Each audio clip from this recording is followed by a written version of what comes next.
nikah, jelas itu tidak benar.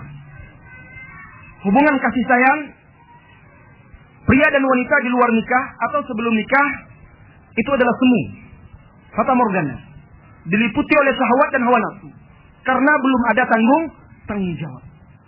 Kesetiaan dan kejujuran seseorang itu belum bisa teruji. Bagaimana kita bisa mengujinya? Karena belum ada tanggung jawab. Oleh karena itu akhirnya ketika tergelincir, ketika terjadi perzinahan, hamil, ketika dinikahkan pun terpaksa, tidak ada tanggung jawab. Para pemudi, jangan terpedaya oleh kaum pria yang ingin menjalin hubungan sebelum nikah. Jangan sampai Anda menjadi korban kelinci percobaan, eksperimen. Terlalu begitu, jangan menghina pria, Ustaz. Jujur saja. Kalau bukan karena agama, kalau bukan keimanan yang membentengi seorang pria yang belum menikah, ketika dia melihat seorang wanita, apa yang dia lihat? Wanita dalam keadaan tidak berpakaian. Ustaz berlebihan. Tidak. Keimanan yang menjaga, agama yang menjaga. Oleh karena itu Allah perintahkan menundukkan sebagian pandangan. Tetapi berat sekarang ini menundukkan sebagian pandangan, Ustaz. Bagaimana menundukkan sebagian pandangan? Akhirnya akan nabrak. Melihat ke depan nampak celana dalam perempuan dari belakang. Melihat ke samping atau di oplet nampak pula paha orang dan segala macam. Lalu bagaimana? Nikah. Kenapa? Karena Rasulullah SAW mengatakan apabila salah seorang kalian melihat wanita sesuatu yang membuat syahwatnya tergerak, pulang temui istrinya. Karena pada istrinya itu ada pula yang terdapat pada wanita tadi. Lihat, Islam mengajarkan. Tapi dia keluar rumah, pergi kuliah, pergi sekolah, bekerja, nampak segala hal yang tidak baik, tergerak hatinya, dorongan biologisnya sebagai seorang manusia yang sehat dan normal, pulang ke rumah apa yang dia dapat? Tidak ada apa-apa. Sengsara, nelongsor kata orang Jawa. Habis sudah. Akhirnya apa? Berkecamuk pikiran ini, itu dan segala macam. Lihatlah peristiwa-peristiwa banyak di media massa. Kakek-kakeklah yang memperkosa anak gadis. Kurang ajar. Aneh memang. Ada lagi ya bapak-bapak yang memperkosa anak-anak kecil dan segala macam. Kenapa? Karena kebutuhannya tidak terpenuhi. Itu manusiawi, tetapi itu dosa. Istrinya sibuk bekerja, ini itu dan segala macam. Dia laki-laki sehat, kuat, duit punya.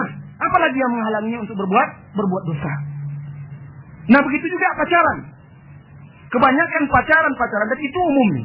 99% ada untuk melampiaskan syahwat syaitani. Dan itu adalah pintu zina. Allah Subhanahu wa taala berfirman, "Wala taqrabuz zina, innahu kana fahisyatan wa maqtan wa sa'a sabila." Janganlah kalian mendekati zina. Mendekati zina, jalan-jalan menuju zina salah satunya pacaran. Dan para wanita jangan mau menjadi bunga yang bebas dihirup oleh setiap kumbang sehingga akhirnya menjadi bunga yang layu dan tidak lagi laku. Lihatlah bunga, apa saja kumbang hinggap karena dia tidak mau membela dirinya hingga dihirup sampai akhirnya layu, madunya telah habis. Pria setelah dia puas, habis manis sepah dibuang, menikah dia mencari wanita yang baik-baik lagi. Nah, itu yang diinginkannya lagi. Begitu juga pria, hati-hati dengan jalan syaitan ini. Jadi pacaran tidak ada di dalam Islam. Begitu juga setelah meminang khitbah. Setelah khitbah itu belum berarti sah. Tidak boleh berkhalwat. Tidak boleh berdua-duaan. Sering-sering berkomunikasi, main-main SMS. Ada mentang-mentang sudah meminang. Padahal masanya masih panjang. Mungkin sebulan, 6 bulan, 7 bulan, setahun. Nunggu setelah lebaran, ini dan segala macam. Lama kali, kenapa harus lama-lama? Akhirnya sibuk SMS. Pertamanya memang alasannya SMS, ingin membina calon istri.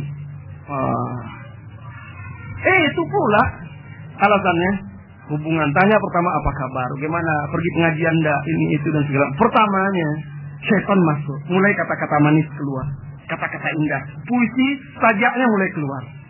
Syaitan mulai bermain. Jadi hati-hati, fitnah. Rasulullah SAW bersabda dalam hadis yang disahihkan oleh Syekh Al-Albani rahimahullah dan lain-lainnya, yang maknanya tidak ada pasangan pria dan wanita yang paling indah berkasih sayang kecuali dalam pernikahan. Kecuali dalam pernikahan. Dalam pernikahan ada tanggung jawab. Dalam pernikahan ada kesucian. Dalam pernikahan ada kehormatan, ada harga diri, dan ada pertolongan Allah Subhanahu wa taala. Bagaimana kalau calon suami mencari calon istri yang telah bekerja? Kenapa? Sesungguhnya seorang istri, setiap istri itu sudah punya pekerjaan, jangan dibebani lagi pekerjaan yang berat. Biar enak saya. Suami ini ingin mencari istri yang bekerja. Jadi tidak terlalu banyak saya memberi nafkah. Jangan salah. Nanti ada masalah-masalah baru dia bilang, jangan macam-macam, saya duit saya. Apa hak abang? Baru. Sejak kapan abang biayai saya? Ribut. Ini saya yang beli, itu saya yang beli. Saya makan dari duit saya sendiri. Rasa sekarang. Istri sudah punya pekerjaan sebagai istri, sebagai ibu rumah tangga, sebagai seorang mendidik anak-anak, sebagai pendamping hidupnya. Jangan dibebani lagi dengan pekerjaan-pekerjaan yang berat yang bisa melalaikannya dari tugasnya yang mulia tadi. Apa tujuannya? Lihat dulu tujuan suaminya. Kalau ternyata Allah takdirkan memang dia mendapatkan seorang istri yang telah bekerja, lihat pekerjaannya. Kalau pekerjaannya tidak bertentangan dengan syar'i, tidak menghalangi rumah tangganya, tidak merusak rumah tangganya, silahkan. Walaupun lebih afdal istrinya berkonsentrasi untuk rumah tangganya. Apalagi kalau istrinya ternyata dibutuhkan, mungkin dalam pendidikan, dalam soal kesehatan dan segala macamnya oleh para wanita muslimah dan anak-anak kaum muslimin. Selama tidak menghalangi tugasnya sebagai ibu rumah tangga, sebagai istri, silahkan. Insya Allah itu tidak apa-apa, dan selama tempat bekerjanya tidak bertentangan dengan syar'i. Ikhwan akhwat yang dirahmati oleh Allah Subhanahu wa taala, kita telah sampai di ambang pintu pernikahan. Masih ada permasalahan-permasalahan yang lain. Untuk membuka pintu ini, insya Allah kita akan buka pintu pernikahan ini dalam kajian-kajian berikutnya. Kita akan lanjutkan hukum-hukum lain seputar masalah pernikahan lebih terperinci. Mudah-mudahan bermanfaat bagi kita semuanya. Lebih dan kurang saya minta maaf. Wassallallahu wasallam ala nabiyyina Muhammad walhamdulillahirabbil alamin. Subhanakallahumma bihamdika asyhadu an la ilaha illa anta astaghfiruka wa atubu ilaik. Assalamualaikum warahmatullahi wabarakatuh.